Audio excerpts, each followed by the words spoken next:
Welcome to the EuroPCR Essential for Young Practitioner.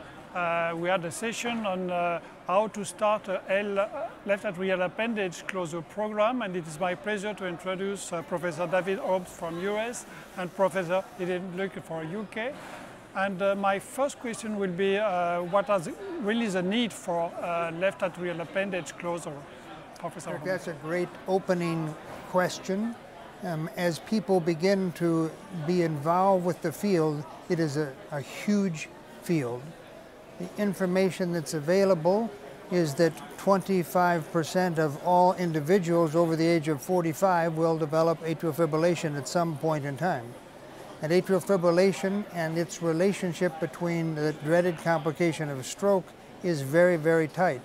It's felt that atrial fibrillation probably contributes to 20 or 30 or even more percentage of strokes in people that are over the age of 65 or 75. So it's a huge clinical need, an unmet clinical need. And even within the context of new anticoagulants? I think David can comment on that, but I think that is true. We see a fair number of patients in whom the physician or the patient identifies the fact that they would not be suitable, either because of falling or history of bleeding, for taking any of the anticoagulants, whether they be the new ones or the older ones. And in addition to that, there are a fair number of patients who decide that they do not want to take them, even though they are prescribed. And so it's still an unmet clinical need. The anticoagulants have not solved the problem. And what would be for you the ideal candidate for this procedure? I think at the moment, although the data clearly shows that actually this is very good treatment for pretty much everybody with non-valvular atrial fibrillation, in order not to alarm the payers too much, it needs to be restricted to start with. And the obvious candidates are those in whom there are contraindications to warfarin, because currently they have no other option. They are unprotected from the risk of stroke. So they're a very good group to start with. And how to start the program for a young practitioner who want to start a LAAC program in this institution? What are the referring physicians? Which are the clue?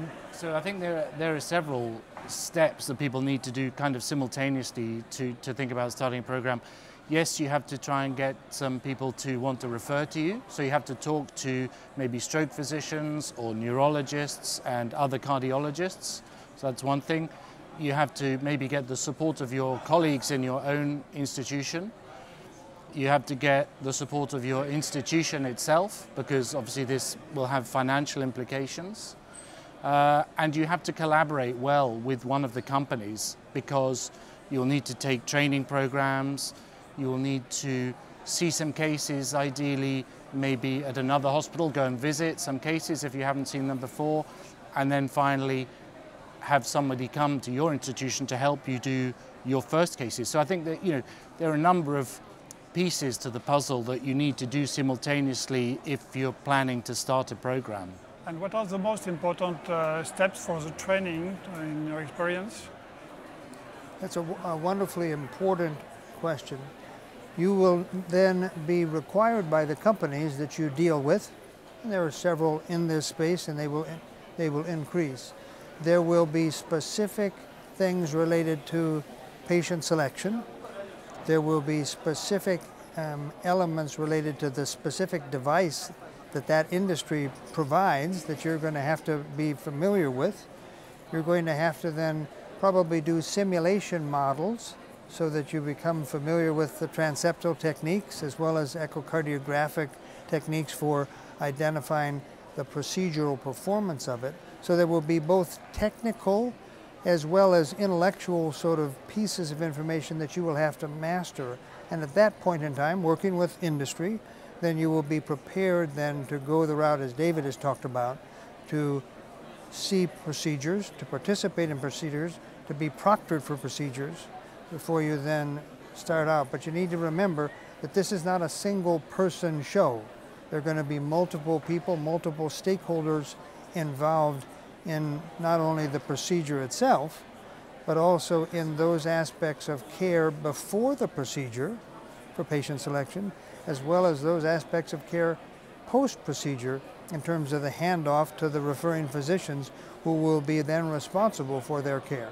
And especially in the part of after the procedure, the management of the patient, would you think it is important that it is the same team that is continue to collaborate with other physicians to manage this patient with antiplatelets, anticoagulant therapy? What are the goals?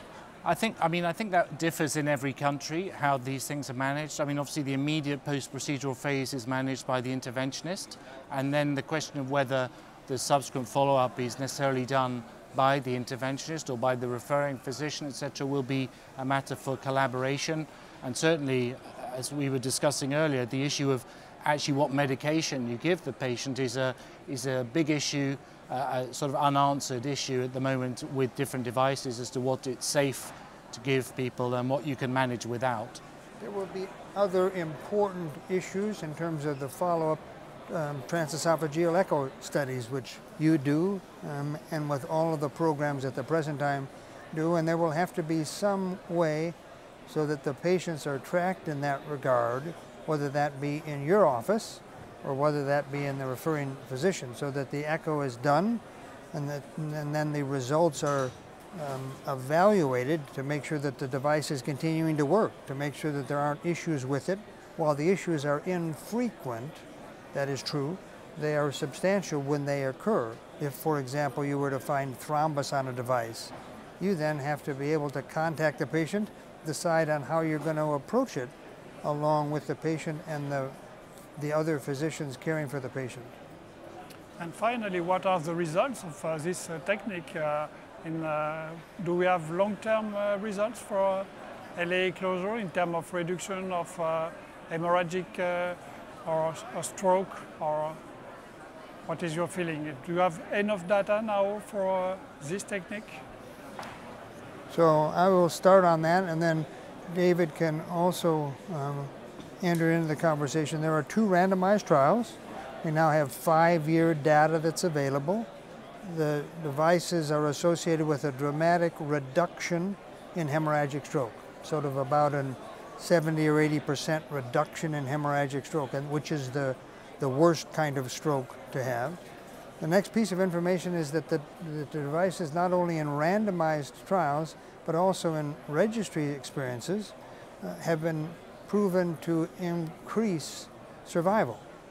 So there is something about atrial fibrillation, or perhaps something about atrial fibrillation and anticoagulant therapy, that if you can get rid of some of those things, the survival is actually increased. You have documented that in your experience. Yes, I mean, you were largely responsible for the major randomized trials, and they've given us fantastic data, and the registries have followed that up with showing that in large numbers of patients and now in lots of different operators' hands, the complication rates are beginning to come down as people are getting better at learning and understanding about the devices and how to put them in, how to follow them up. So I think in both the major companies' big registries, the results are now very impressive, and we would hope and expect those to translate into definitely stroke saved, and quite probably from the early results, lives saved as well. So thank you very much.